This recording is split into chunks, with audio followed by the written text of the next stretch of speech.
Alhamdulillahi haqqa hamdih. Alhamdulillahi hamdan katsiran tayyiban mubarakan fih. Nahmaduhu wa nasta'inuhu wa nastaghfiruhu wa nastahdihi wa natubu ilaih wa la na'budu illa iyyah wa natawakkalu alaih. Allahumma fasalli wa sallim wa barik ala sayyidina wa habibina wa syafi'ina wa malana Muhammad wa ala alihi wa ala ashabihi wa dhurriyyatihi wa man tabi'ahum bi ihsanin ila yaumil liqa'i rabbih. Amma ba'd. Hadratul afadil, rekan-rekan semua, hadirin hadirat yang dimuliakan oleh Allah Subhanahu wa taala, wabil khusus moderator kita Kang Ilman dan Teh Inas.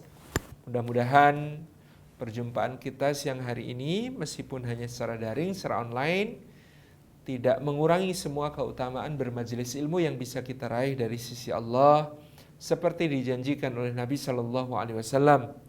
Mudah-mudahan setiap langkah kita hari ini menjadi pemudah jalan kita semua menuju ke surga.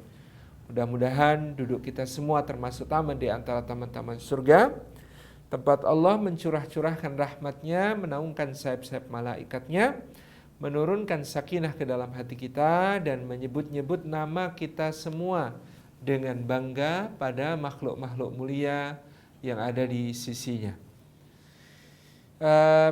Ikhwan dan akhwat, rekan-rekan, Bapak Ibu, rahimani wa rahimakumullah, berkeluarga di dalam tuntunan agama ini menjadi sesuatu yang sangat agung, sesuatu yang sangat penting. Ada seorang kawan bercerita ketika ditanya mengapa dia menikah, dia menjawab dengan jawaban yang sangat luar biasa. Kata dia, bahkan keindahan surga pun tidak bisa menaklukkan rasa sunyi dalam diri Adam alaihissalam. Sehingga bahkan di dalam surga pun Adam alaihissalam memohon kepada Allah untuk diciptakan pasangan dari dirinya, dari jenisnya, supaya kemudian dia dapat menentramkan hatinya, dapat menyalakan gairahnya, dan dapat mengasihi dan saling menyayangi karena Allah. Itu satu jawaban yang luar biasa ya, karena ternyata bagi seorang manusia berpasangan itu salah satu tabiat paling kokoh yang Allah Subhanahu wa taala titipkan di dalam diri kita.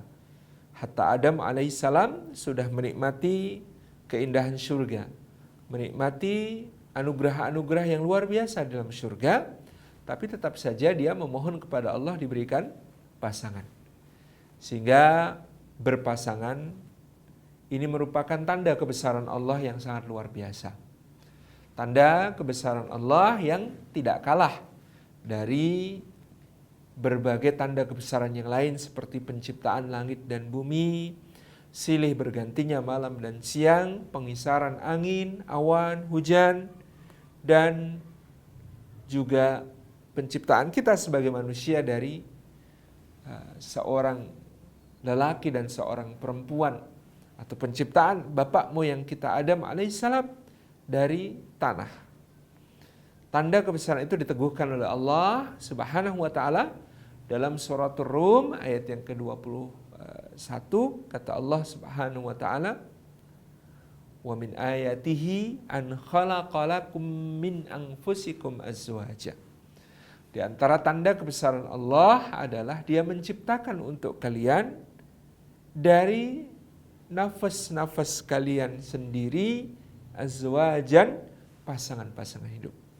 Jadi Adam alaihissalam diberikan oleh Allah pasangannya Hawa di dalam surga. Itu menunjukkan satu kecenderungan jiwa manusia untuk saling mencurahkan cintanya kepada pasangannya.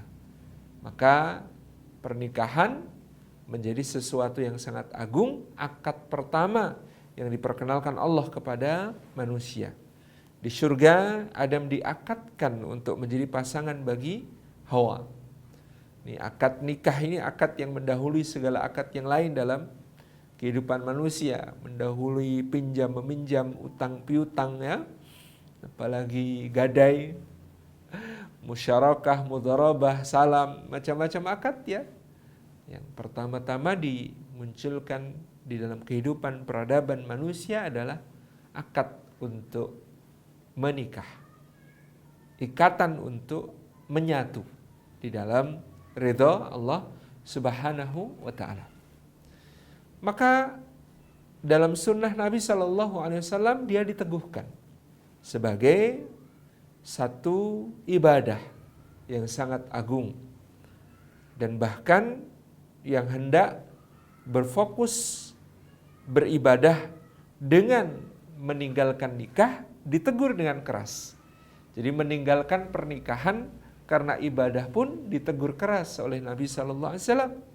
Apatah lagi dengan sengaja meninggalkan pernikahan karena kemaksiatan. Tentu jauh lebih tegas lagi yang ditegurkan oleh Allah dan Rasulnya.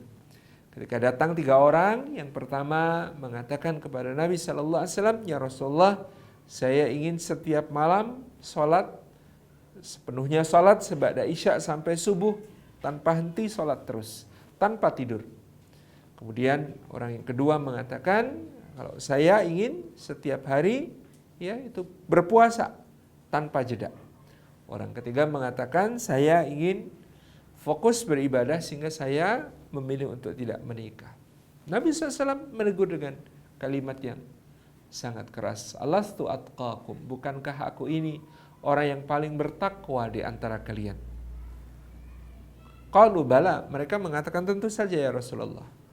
Maka Nabi SAW mengatakan, dan bukankah aku ini salat dan aku juga tidur? Bukankah aku puasa, aku pun juga berbuka, memiliki hari-hari di mana beliau tidak berpuasa. Dan bukankah aku juga menikah? Fannikahu min sunnati wa man raghiba an sunnati falaysa minni. Maka nikah itu bagian dari sunnahku, sunnah para nabi, sunnah para rasul sebelum beliau sallallahu alaihi wasallam juga demikian. Di dalam hadis lain ada dalil yang menunjukkan hal ini. Faman raghiba an sunnati falaysa minni, maka janganlah membenci, karena siapa yang membenci sunnahku dia tidak termasuk golonganku. Mungkin ada yang belum diberi kesempatan oleh Allah Subhanahu wa taala untuk menikah, untuk berumah tangga, untuk memiliki keluarga, tetapi jangan tumbuh rasa benci. Jangan tumbuh rasa tidak suka, karena Nabi sallallahu alaihi wasallam meneguhkan bahwa nikah ini bagian dari sunnah yang kalau kita membencinya, kita terancam dikeluarkan dari golongan umatnya sallallahu alaihi wa alihi wasahbihi wasallam.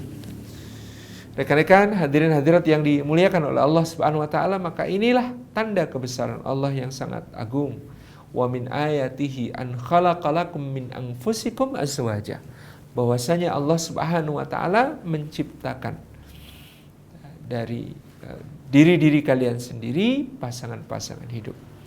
Karena ini adalah tanda kebesaran Allah. Ada sebagian ulama mengatakan seberapa besar berkah yang diraih seseorang dari pernikahan adalah juga seberapa besar pemuliaannya terhadap lembaga pernikahan tersebut, pemuliaannya terhadap ikrar suci pernikahan tersebut. Karena dalam ikrar suci pernikahan kita meminjam asma Allah untuk menghalalkan yang haram, untuk menjadikan berpahalanya sesuatu yang berdosa kalau ada di luar sana, untuk menjadikan terpujinya sesuatu yang tercela kalau di luar sana, untuk menjadikan mulianya sesuatu yang nista kalau terjadi di luar sana. Itulah akad nikah, di mana nama Allah menjadikan pernikahan ini menjadi ibadah. Pernikahan ini menjadi satu proses untuk mendaki tangga-tangga menuju ke keridhaan Allah Subhanahu wa taala dalam kehidupan dunia dan dalam kehidupan akhirat.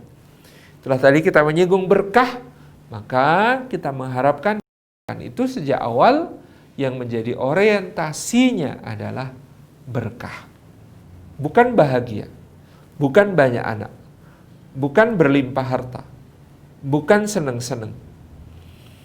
Tetapi yang hendaknya menjadi satu tujuan, orientasi, arah visi dalam pernikahan itu adalah berkah. Berkah itu apa? Para ulama mengatakan berkah itu ziyadatul khairi fi kulli hal, bertambah kebaikan di setiap keadaan. Jadi yang bertambah kebaikan, bukan kegembiraan. Yang bertambah kebaikan, al-khair, bukan sekedar kesenangan, bukan sekedar kebanggaan, bukan sekedar kegembiraan dan kebahagiaan. Tidak, akan tetapi yang bertambah adalah berkah, itu harapannya. Maka kita dituntunkan untuk mendoakan mempelai, barakallahu lak wa baraka alaik wa jama'a bainakuma fi khair. Atau bisa juga dibaca barakallahu lakuma wa baraka alaikuma wa jama'a bainakuma fi khair. Ini menunjukkan orientasi utama dari sebuah kehidupan pernikahan adalah menuju berkah. Hadis ini ketika sampai kepada kita, salah satu jalurnya adalah melalui sahabat Nabi Sallallahu Alaihi Wasallam, Uqail bin Abi Talib radhiyallahu anhu. Ketika Uqail bin Abi Talib menikah, orang-orang pun mendoakan kepada dia, birrafai wal banin, semoga bahagia dan banyak anak.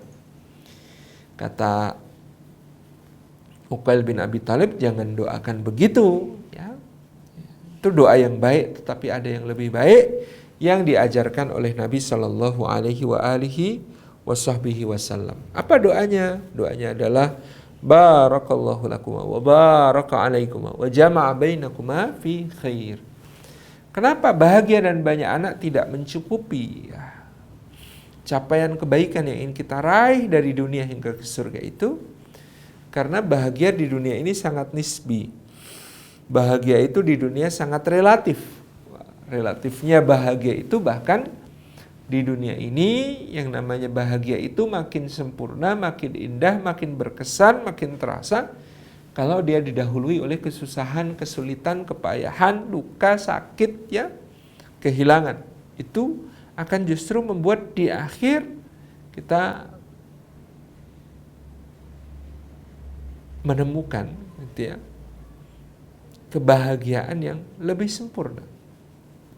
Saya sering mencontohkan dengan orang yang sedang mendaki gunung. Kalau kita mendaki gunung, teman-teman pencinta alam mungkin bisa ditanyai, mana kira-kira yang lebih membahagiakan? Orang yang mendaki gunung dari bawah, dia membawa perbekalan, menyusuri trek, pos demi pos, ya dari pos 1, pos 2, pos 3, biasanya begitu, seterusnya, gitu ya. Kadang-kadang kepleset, terperosok, jatuh, tersesat, hilang jejak, hilang arah, ya, diterpa badai, angin dingin, bekal habis, kepleset, jatuh, ya, dengan berbagai macam hal yang menimpanya di perjalanan. Justru nanti ketika dia sampai ke puncak dan setelahnya, kebahagiaannya itu jadi berlipat-lipat. Jadi senangnya itu berkesan. Jadi kegembiraannya itu jadi umurnya lebih panjang. Dibandingkan misalnya ada orang, ya, dinaikkan ke helikopter, kemudian diturunkan di puncak gunung. Bandingkan antara orang yang mendaki dari bawah ini dengan orang yang ujuk-ujuk sudah sampai puncak gunung. Bahagia di dunia itu relatif. Orang yang mendaki dari bawah tadi bisa menjadi sangat bahagia karena hal ini, ya. Justru karena ada ketegangan, ada kesulitan, ada berbagai tantangan yang harus dihadapi di dalam menghadapi musuh, gitu. Jadi dalam perjalanan, dalam hal-hal yang kemudian dia lihat itu, semuanya menjadi kesempurnaan kebahagiaan itu dibandingkan dengan orang yang kemudian di sana dia hanya langsung sampai puncak diantar dengan helikopter. Itulah kenapa birrofa, moga bahagia ini belum mencukupi, belum mencakup semua kebaikan. Demikian pula walbanin, birrofai walbanin, semoga bahagia dan banyak anak. Banyak anak belum tentu kebaikan, gitu ya. Ada orang anaknya banyak justru semakin memperberat penderitaan. Ada orang yang anaknya banyak, tapi ketika mereka kemudian beriman, itu tentu memang membahagiakan, menjadi generasi penerus yang baik. Tapi tidak semua bisa begitu. Hatta jangankan kita, yang orang biasa, yang ibadahnya terbatas, yang kesulitan, ya, di dalam menggapai derajat ruhani tertentu sulit sekali. Ini bahkan ada nabi yang diceritakan dalam Al-Quran Karim. Nabi ini Nabiullah Ya'qub alaihissalam. Coba bayangkan Ya'qub alaihissalam. Beliau ini, ya, nabi, putra dari seorang nabi, ya, cucu dari seorang nabi, dan bukan sembarang nabi, dari Ishak, dari Ibrahim, ya, Khalilur Rahman, kekasih Allah. Tetapi Nabi Ya'qub alaihissalam diuji oleh Allah dengan anak-anaknya. Anaknya banyak, 12 orang, dan anak yang nakal itu di antara anak-anaknya ini, ya, sampai 10 orang. Kemudian anak yang tidak nakal, anak yang baik, anak yang saleh, namanya Yusuf alaihissalam, justru hilang, terpisah selama bertahun-tahun. Baru nanti di akhir cerita di surah Yusuf mereka kembali bertemu. Ini satu gambaran bahwa bahagia itu, ya, dalam kehidupan dunia nisbi, banyak anak itu dalam kehidupan dunia juga sangat nisbi. Ya'qub alaihissalam yang kuat dalam diuji oleh Allah sehingga dia mengatakan innama askubathi wa husni ilallah, hanya saja aku mengadukan kesalahan dan kesedihanku kepada Allah. Itu akhirnya happy ending. Akhirnya bertemu dengan seluruh anaknya, berhimpun kembali. Dan takwil mimpi Yusuf, yaitu bahwasanya ada 11 bintang, bulan, dan matahari bersujud kepadanya, akhirnya ditemukan. Semoga bahagia dan banyak anak tidak mencukupi. Tetapi doa itu adalah barakallahu wa baraka alaik wa jama' bainakum fi khair. Dan di dalam kehidupan kita sehari-hari kadang-kadang ada yang orang Indonesia itu kalau mendoakan mudah-mudahan langgeng ya, sampai kakek nenek. Nah, habis kakek nenek kan masih ada kehidupan, itu tidak didoakan. Semoga langgeng ya dunia akhirat ya. Di akhirat itu langgeng bukan cuma kebaikan. Abu Lahab itu amra'atu hamalatul hatab fi jidha hablum masad. Ya, suami istri kompak dunia akhirat, tetapi bukan masuk surga melainkan masuki neraka jahanam. Naudzubillah. Itu gambaran betapa tidak cukupnya orientasi sekedar bahagia, ya, bersama, setia, sampai mati. Tapi hendaklah kita itu, ya, di dalam berkeluarga visinya jauh lebih dari itu, yaitu tadi yang sudah disebutkan, membangun cinta ini, memupuk cinta ini, menguatkan cinta ini untuk sehidup sesurga. Sehidup artinya sepanjang kehidupan kita ingin berada dalam kebaikan-kebaikan bersama, dan insya Allah sesurganya kita ingin bersama-sama dengan orang-orang yang kita cintai dalam surga. Jadi doa yang paripurna tadi adalah doa barakah. Barakallahu lak, semoga Allah memberikan berkah kepadamu, yakni dalam perkara-perkara yang membahagiakan, perkara-perkara yang menyenangkan, perkara-perkara yang mendatangkan senyum, tawa, senang, gembira, riang, ceria, berupa nikmat-nikmat, anugerah-anugerah, karunia-karunia dari Allah.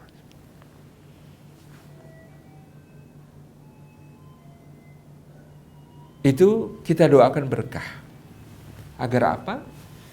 Agar kenikmatan-kenikmatan itu juga semakin mendekatkan seseorang kepada Allah. Karena banyak terjadi kalau tidak doakan berkah, tentu bertambahnya nikmat-nikmat bisa menjadi bahaya besar bagi kehidupan rumah tangga. Kalau tidak doakan berkah. Dahulu yang paling cantik istrinya. Ketika sudah sama-sama sibuk, karir menanjak, pendapatan naik, ya, ternyata itu bisa membuat dia lalai. Itu bisa membuat dia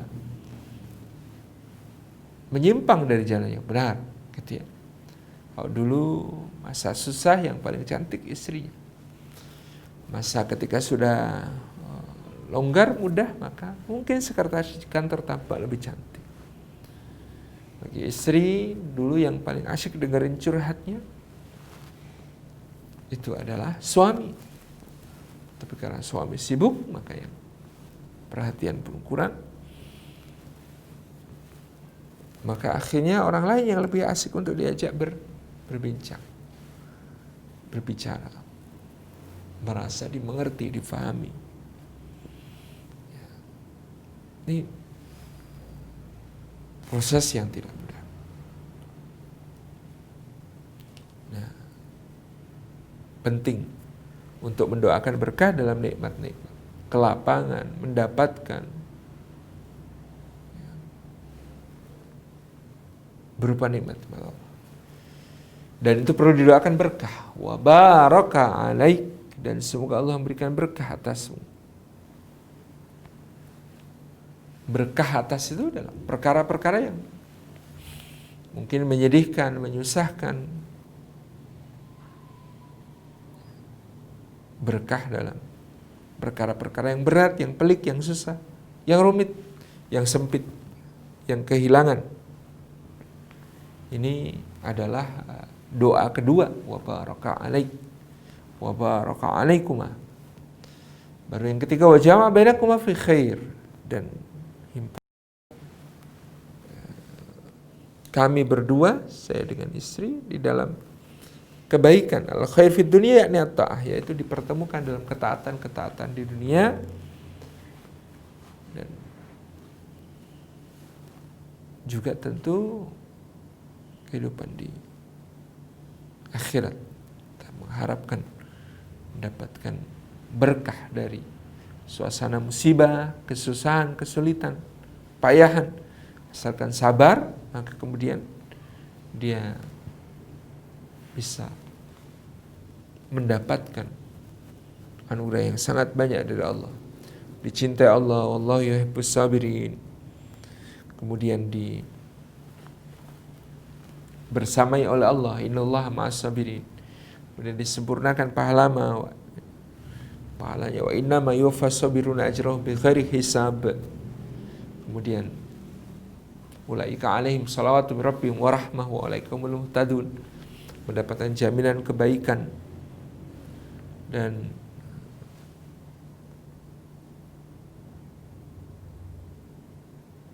kita berharap inilah potret dari yang ingin kita raih dari keluarga kita. Wa jama' bainakum fi khair, dihimpunkan dalam kebaikan di dunia yaitu at-ta'ah, dan dihimpunkan dalam kebaikan akhirat yaitu ridha dan surganya Allah Subhanahu wa taala. Ini doa berkah, wa jama' bainakum fi khair. Doa yang paling kita hajatkan di hari ini untuk membangun dan merawat cinta kita untuk sampai ke surga. Wa min ayatihi an khalaqalakum min anfusikum azwaja. Dengan keberkahan itu tegaklah rumah tangga. Litaskunu ilaiha. Nah, ditegakkan ya cinta itu dengan sakinah. Apa itu sakinah? Taskunu ilaiha. Sebagian mufassir maknai litasta'ifu biha wa lita'tafu ma'aha wa litamilu ilaiha wa litatmainu biha. Jadi sakinah itu yang pertama litasta'ifu biha, supaya engkau bisa menjaga kesucian dirimu dengan kehadiran pasanganmu. Itu adalah sakinah. Jadi sakinah pertama-tama bukan soal tidak pernah ribut, tidak pernah ramai, tidak pernah kemudian cekcok, tidak pernah beda pendapat, bukan.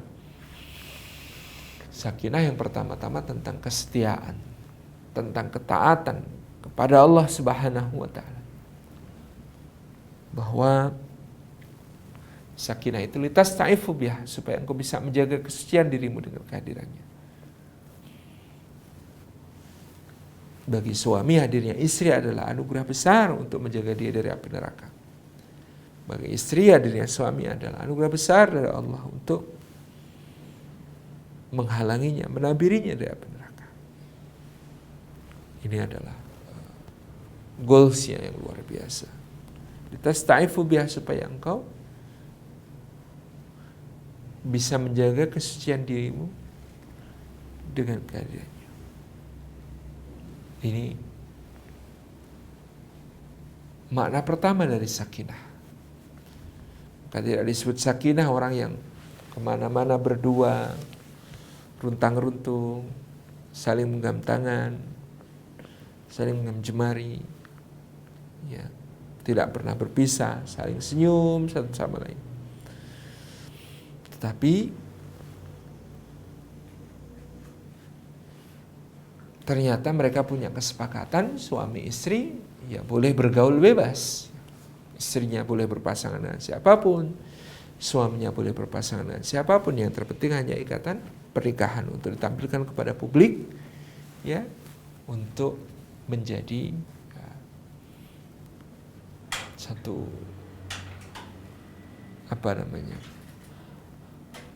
keseakan-akan bahwa mereka adalah keluarga, padahal yaitu tidak ada sakinah di situ. Karena punya kesepakatan untuk masing-masing punya penyimpangan, tidak disebut sebagai sakinah. Taskudu ilaiha. Itu bermakna tasta'ifu biha. Yang kedua, walita'tafu ma'aha, supaya kamu membangun ikatan atifah. Ikatan itu lahir batin, ikatan itu perasaannya sangat kuat. Ta'tafu ma'aha al-atifah, ikatan batin yang sangat kuat. Nabi SAW mencontohkan tidak hanya secara lahir meneguhkan lita'tafu ma'aha, tapi juga secara batin. Secara lahir lita'tafu ma'aha itu membangun atifah dalam bentuk seperti kalimat tauhid, la ilaha illallah. Maknanya ada kalimat an-nafyu, ada kalimat al-isbat. La ilaha illallah, katakan tidak pada segala sesuatu selain Allah, dan isbatnya hanya ditetapkan Allah Subhanahu wa taala. Jadi dalam kehidupan pernikahan pun katakan tidak kepada yang lain, ya, dan hanya ya kepada istri yang diikat oleh akad suci antara kita dengan Allah Subhanahu wa taala. Maka ada satu nasihat seorang ulama yang sangat luar biasa, kata beliau, semakin engkau jaga pandanganmu, maka akan semakin cantik istrimu bagimu. Jadi istri itu akan makin cantik kalau suaminya pandai menjaga pandangan. Karena dia tidak membandingkan, karena dia tidak kemudian melihat yang lebih-lebih, yang dicari-cari, ya, tidak dicari pun ada, apalagi dicari. Gitu ya. Jadi ada rasa syukur di situ, ada rasa qanaah, ada perasaan-perasaan agung, ya, muncul. Ya. Lita'tafu ma'aha, supaya kamu membangun ikatan atifah dari yang paling lahiriah sampai yang paling batiniah. Bahwa misalnya secara batin tak perlu mengungkapkannya juga di lisan kita, bahwa pasangan kita, suami kita, istri kita adalah yang paling berharga dalam hidup kita, satu-satunya cinta kita, gitu ya. Dia lita'tafu ma'aha, membangun atifah. Sampai kalau Nabi SAW, ya, memberikan gelar panggilan khusus untuk istri-istri beliau sallallahu alaihi wasallam. Ya, ada Humairah untuk Aisyah, ada Aish ya. Contoh betapa kemudian lita'tafu ma'aha, membangun atifah, membangun ikatan itu tidak hanya sebatas ketika muda, tetapi terus menerus tanpa henti sampai maut memisahkan dan nanti akhirnya berjumpa, bereuni kembali di dalam surga. Ini lita'tafu ma'aha, membangun atifah. Dari bagian yang paling personal dan wajar pada diri Nabi SAW. Misalnya beliau satu hari keluar dari tempat pemandian dalam keadaan rambutnya masih basah karena mandi jinabah, kemudian beliau bersabda kepada para hadirin, jika salah seorang di antara kalian bertemu dengan wanita yang dijadikan setan sebagai penggoda baginya, maka segeralah pulang temui istri kalian, karena pada istri kalian terdapat segala sesuatu yang ada pada wanita itu. Ini satu gambaran tentang betapa kesetiaan itu perlu menjadi acuan utama di dalam rumah tangga yang sehidup sesurga, yang berkah. Yang ketiga disebut sakinah ya oleh Allah Subhanahu wa taala, kata para mufassir, kalau sakinah itu menghasilkan muyul, kecenderungan, litamilu ilaiha. Dia sudah bukan berpikir aku dan kamu, tetapi kita. Di dalam litamilu ilaiha itu sedemikian. Jadi bukan aku dan engkau, tetapi kita. Dahulu kalau kita masih bujangan, belum menikah, maka kadang-kadang kita dengar ada kabar kuliner yang bagus, yang enak, yang lezat ya.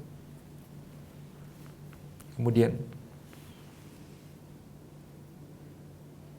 ya dinikmati saat itu juga, karena kita merasa itu hak kita, harta kita.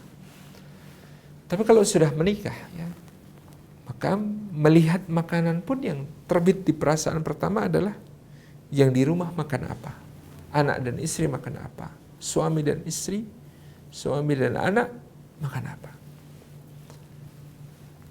Yang terfikir, terbersit pertama ya tamilu ilaiha. Jadi ini penting untuk kita masukkan ke dalam benak kita bahwa segala sesuatu yang penting bagi orang yang kita cintai, penting bagi istri kita, penting bagi anak kita, penting bagi semuanya gitu. Jadi litamilu ilaiha. Bagaimana kemudian ada satu proses untuk memikirkan, merasakan dari sudut pandang pasangan, penuh cinta kepada pasangannya. Dari komunikasi yang semacam ini makin intens, suami istri ini semakin lama akan semakin kuat, ya saling menopangnya, saling mendukung dalam kehidupan rumah tangga. Di situ juga bahwasanya dalam litamilu ilaiha, supaya kamu cenderung kepadanya, maka nanti lama-lama kita bisa bicara tanpa kata, bisa saling mengerti tanpa bicara, menjadikan komunikasi efektif dan efisien, kompak gitu ya, ya saling mencintai, semakin tahu isi jiwa masing-masing. Kemudian yang berikutnya adalah walitatma'innu biha, supaya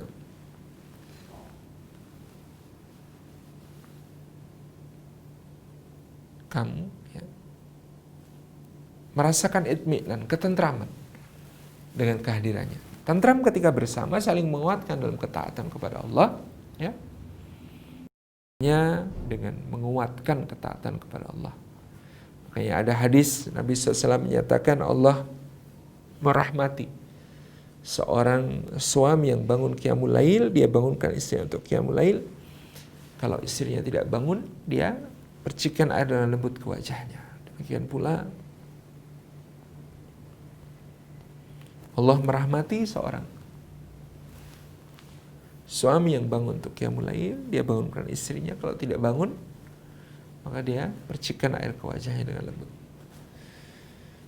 Ini menjadi bagian dari sakinah ya, tadi yang kita sebutkan, yaitu litatma'innu biha, ketika bersama-sama. Tapi juga itminan, tentram ketika kemudian kondisi tertentu memaksa harus LDR misalnya. Nah, satu di luar negeri, bahkan karena sedang menempuh pendidikan barangkali. Ini tentu itminannya juga ketika berpisah semacam ini. Tentram karena saling nitip kepada Allah. Tentram karena litatma'innu biha, kau menjadi itminan dengan kehadirannya. Jadi tadi 4 kriteria sakinah ya. Yang pertama, tasta'ifu biha, supaya bisa menjaga kesucian dengan kehadirannya. Walitamilu ilaiha, dan semoga menjadi kekuatan penopang juga, bahwa walita'tafu ma'aha, membangun atifah itu kekuatan luar biasa mungkin berikan. Membangun atifah dari hal yang sekecil-kecilnya. Seperti Nabi SAW ya tadi mencontohkan, kalau bertemu dengan wanita yang menjadi penggoda, pulanglah temui istri kalian, karena pada istri kalian terdapat segala sesuatu yang ada pada wanita tersebut, hanya saya lebih suci dan berpahala di sisi Allah. Kemudian yang ketiga, bagaimana kemudian muyul, kecenderungan itu dimaknai sebagai kesatuan kita suami istri. Dan terakhir, bahwasanya yang menjadi sakinah itu adalah itminan, tentram ketika bersama, tapi juga tentram ketika saling menjalankan tugas di waktu dan tempat yang tidak sama, saling mendoakan, ya, bisa berkomunikasi dengan intensif, bahkan saling menyimak bacaan Al-Quran seperti contohkan Rasulullah SAW, bahkan bisa ya saling mendoakan dengan doa-doa paling tulus. Adalah satu rangkaian dari sakinah itu dibangun. Yang kedua adalah al-mawaddah. Bagaimana kemudian berkah itu selain mewujud dalam sakinah, tentramnya rumah tangga, untuk menjadi tempat tumbuhnya generasi penerus kita yang jauh lebih baik, dia juga harus menjadi tempat yang bukan cuma sakinah tetapi mawaddah, bergelora, penuh dengan gejolak, semangat. Jadi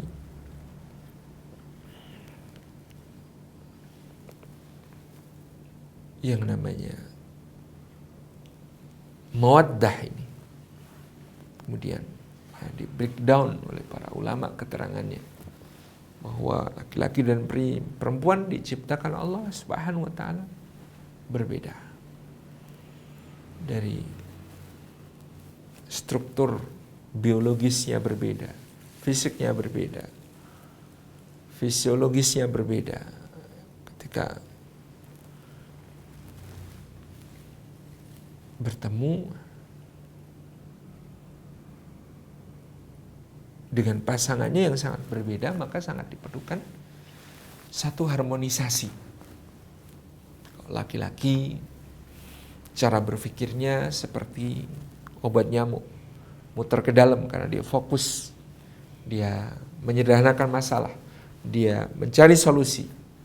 Sementara ibu-ibu seperti obat nyamuk, muter keluar, mencari korelasi, mencari keterhubungan, mencari berbagai cerita-cerita latarnya.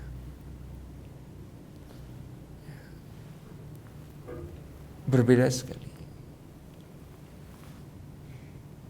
Maka karena cara berpikirnya berbeda, ya tentu harus saling mengerti satu sama lain, saling mengilmui. Kenapa dia begini, kenapa dia demikian? Ya, karena mungkin tabiat bawaannya. Sebagaimana dalam tabiat bawaannya itu dia berbeda antara laki-laki dan perempuan dengan hikmah supaya Allah melahirkan generasi penerus yang lebih baik dengan adanya pernikahan tersebut, harmoni antara suami dengan istri, suami yang logis sifatnya, istri kemudian juga ada sisi-sisi emosi yang tampil untuk dikompromikan untuk menjadi wasilah bagi generasi yang lebih baik. Kalau tidak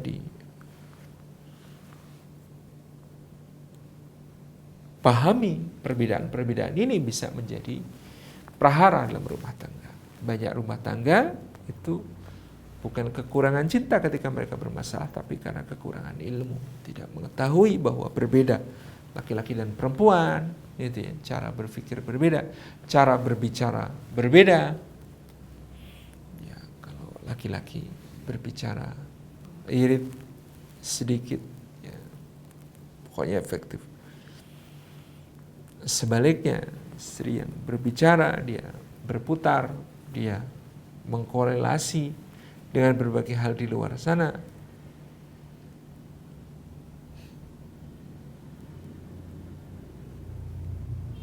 Ya, rekan-rekan yang disayang oleh Allah Subhanahu wa taala, di dalam pembicaraan tentang mawaddah,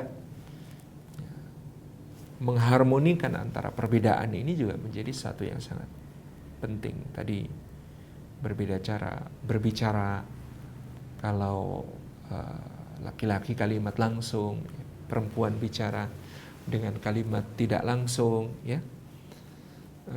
Anak-anak belum dijemput loh, aku masih harus masak, ya. Mungkin maksudnya adalah bahwa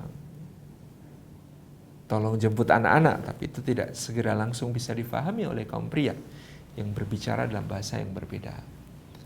Cara menghadapi masalah juga berbeda ketika laki-laki kemudian menyendiri, berkontemplasi, merumuskan solusi, sementara perempuan menghadapi masalah dengan cara berbagi, sharing, mencurahkan isi hati, ya, curhat.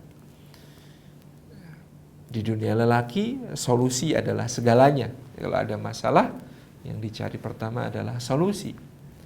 Di dunia perempuan, ya, bukan solusi yang paling utama, tapi bagaimana kemudian kita berbagi secara total dalam segalanya, senasib, sepenanggungan, ya, serasa, sefaham, ya, dimengerti, difaham. Ini menjadi ciri cara wanita menghadapi persoalan. Sangat berbeda dengan dunia laki-laki tadi. Lebih baik bagi wanita masalah tidak teratasi, tapi antara dia dengan suaminya terjadi kesepahaman paripurna dengan sharing satu sama lain, daripada masalah selesai tapi suaminya nggak ngomong-ngomong, suaminya nggak minta izin untuk menyelesaikan dengan solusi yang ditemukannya, nggak ngajak musyawarah, nggak ngajak cerita-cerita, bisa begitu. Ini menjadi titik tekan yang kadang-kadang berbeda. Ya, di dunia lelaki menyimpan masalah, ini bagian dari kebanggaan bahwa masalahnya tidak banyak diketahui orang. Masalahnya diceritakan pada orang bagian dari aib menurut dia. Dia tidak bercerita tentang masalahnya kepada istrinya juga dengan tujuan tidak ingin menambahi beban istrinya. Tapi di dunia wanita tidak mau bercerita berarti tidak percaya. Berarti belum sehidup semati tadi. Tapi insya Allah sehidup sesurga. Suami bermaksud baik, ya, tidak nyeritain masalah kantor kepada istri supaya tidak menembahi beban-beban yang sudah ditanggung istri. Ngurus rumah, ngurus anak, ngurus tetangga, ngurus pembantu, ngurus macam-macam. Sementara istri ketika nggak diajak bicara, nggak dikasih cerita, merasa tidak berguna, tidak berharga, ya, tidak dipercaya. Jadi apa gunanya aku jadi istrimu kalau ada masalah seperti ini tapi kamu nggak cerita, gitu. Jadi apa gunanya aku mengikrarkan sehidup semati, sehidup sesurga dengan kamu, tetapi kamu ngambil keputusan nggak cerita-cerita, langsung eksekusi, gitu ya. Nah, ini titik-titik tekan yang kadang-kadang berbeda antara laki-laki dengan perempuan, yang kadang bisa menjadi potensi konflik di dalam kehidupan keluarga. Termasuk bagaimana konon, ya, menurut beberapa psikolog, ya, laki-laki berhitung, perempuan tidak. Kalau laki-laki, ya, kalau aku sudah nemenin kamu, dampingin kamu, ya, bersama kamu sekian waktu, boleh dong aku punya waktu untuk diriku sendiri, untuk hobiku, untuk kesenanganku sekian. Perempuan tidak. Kalau kau bersamaku, kau selalu bersamaku, sekarang dan selamanya, ya, tidak ada hitungannya. Perbedaan-perbedaan lain yang sangat banyak. Jadi yang seperti ini perlu diilmui, difahami, sehingga muncul harmoni dari dua gejala yang berbeda sekali antara laki-laki dan perempuan. Saya sering mengatakan bahkan sampai pun di persoalan yang paling private di antara suami istri, persoalan seksual misalnya, ya, berbedanya sifat syahwat pada laki-laki yang digambarkan seperti gunung mau meletus, ya. Ada ketergesaan dan to the point yang ingin disegerakan adalah segera lega setelah meletusnya sebuah gunung, kan, gitu. Sementara di dunia perempuan, dia seperti perjalanan mendaki gunung, menikmati pemandangan, melihat berbagai hal yang ada di sekitarnya, di sekelilingnya, termasuk, ya, ada banyak pohon cemara, ya, kalau naik gunung. Itu yang kemudian menjadi berbeda, sehingga Rasulullah SAW juga bicara secara berbeda kepada laki-laki dan kepada perempuan, kepada suami dan kepada istri. Kepada suami Rasulullah bicara untuk tidak to the point, untuk harus ada rasul atau muqaddimah, harus ada foreplay yang panjang, ya, sebelum sampai ke tahap inti. Harus memberikan hak, kata Ibnu Qayyim al-Jauziyah dalam At-Tibbun Nabawi, dari ujung rambut sampai ujung kaki ke seluruh bagiannya, gitu, ya, mendapatkan berbagai perlakuan dari suami. Sementara kepada istri, Nabi SAW bersabda, ya, penuhi panggilan suami, kehendak suami, meskipun sedang memanggang roti. Penuhi segera, bergegas meskipun sedang di kendaraan, dan lain sebagainya. Ini memberi gambaran tentang pemahaman yang sangat paripurna agama ini tentang tabiat masing-masing laki-laki dan perempuan ini. Yang laki-laki kemudian diberikan taujih agar tidak tergesa, sementara yang perempuan diberikan taujih kalau suami menghendaki, itu artinya dia sedang dalam masalah besar yang harus diselesaikan, sehingga harus segera dipenuhi. Ini lepas dari pembicaraan sekarang, ya, anak-anak muda kita membahas RUU PKS tentang konsen dalam hubungan seksual, termasuk diaplikasikan dalam keluarga. Subhanallah, ya, saking semangatnya kemudian jadi ada istilah marital rape atau perkosaan dalam pernikahan, ya. Harusnya tidak perlu konsep-konsep semacam itu, asalkan ini difahami, ya. Laki-laki ada tabiat-tabiatnya, perempuan ada tabiat-tabiatnya.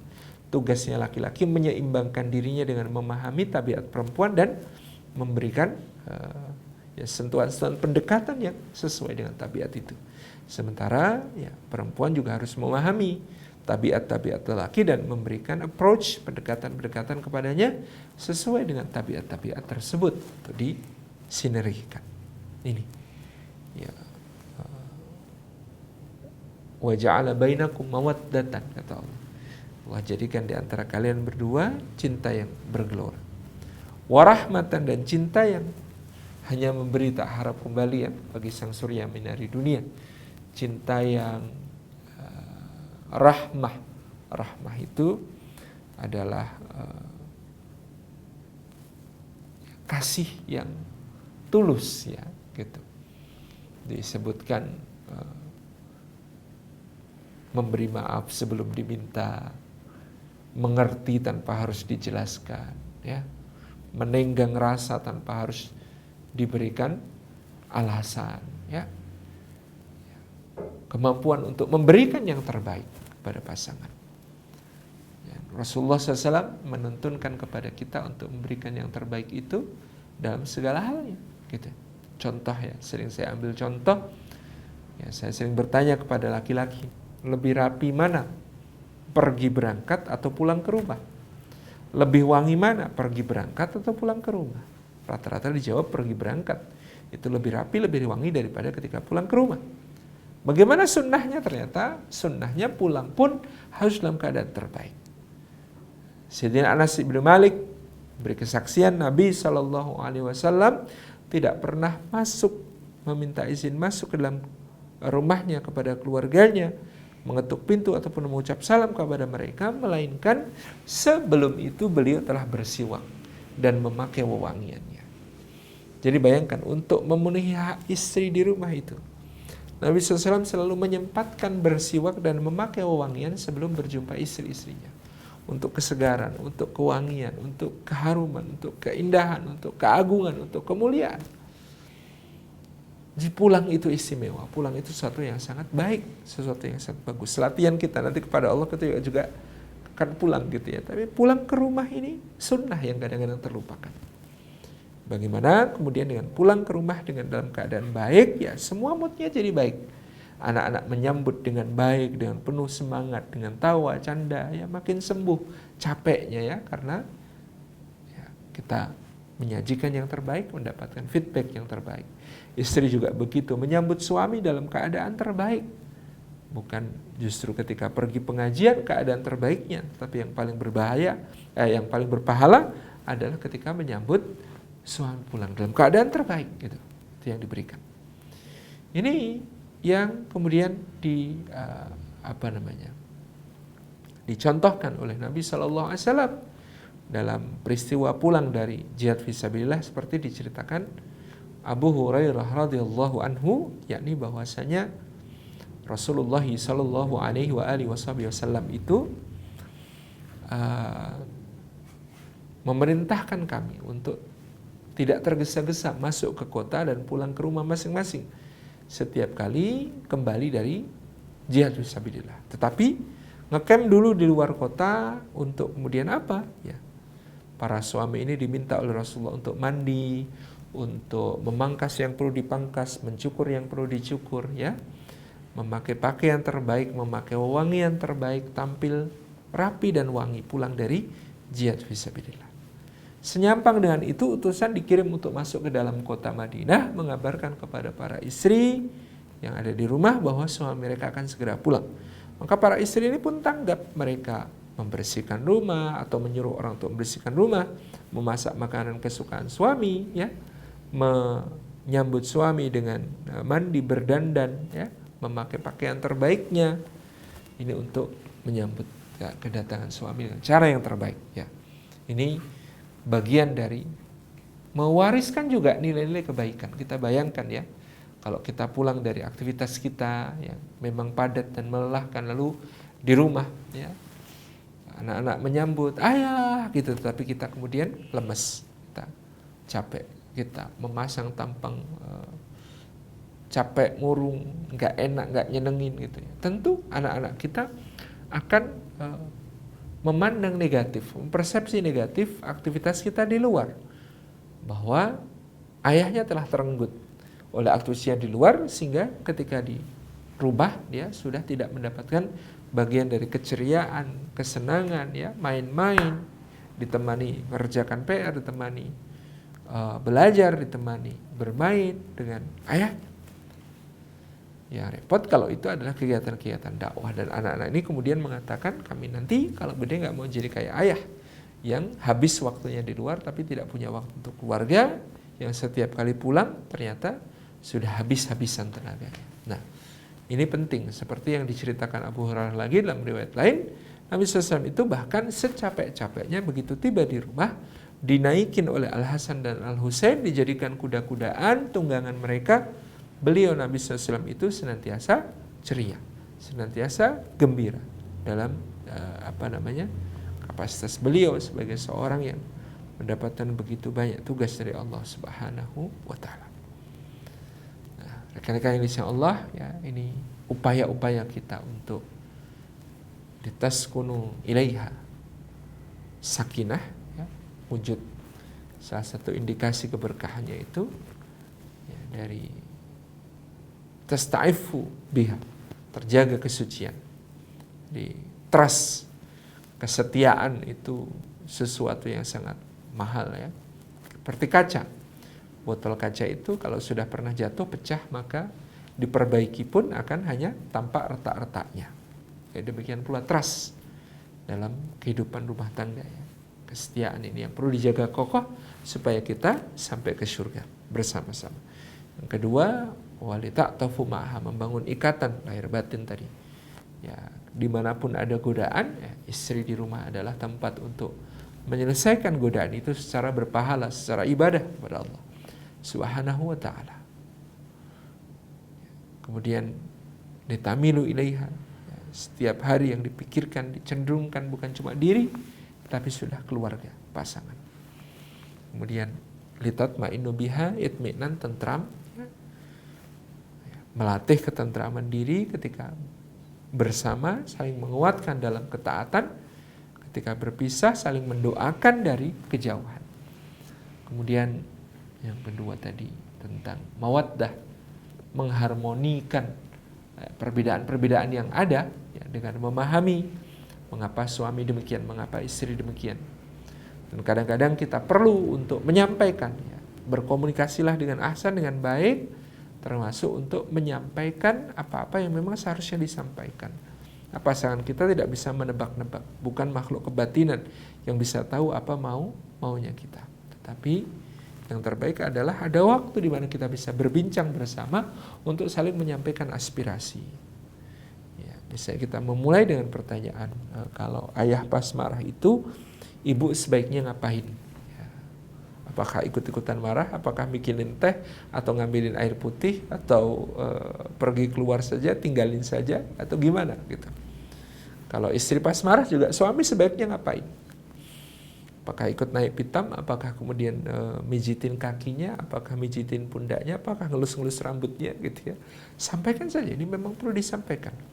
Termasuk tentang siapa saja tamu yang dikehendaki untuk disambut, hanya di beranda atau di ruang tamu atau di ruang makan, ya. Ini penting untuk dikomunikasikan. Mana saja di antara teman-teman yang harus dimuliakan dengan batas tertentu, ya. Apa saja yang disukai dan tidak disukai, ya. Jangan sampai kita terjebak dengan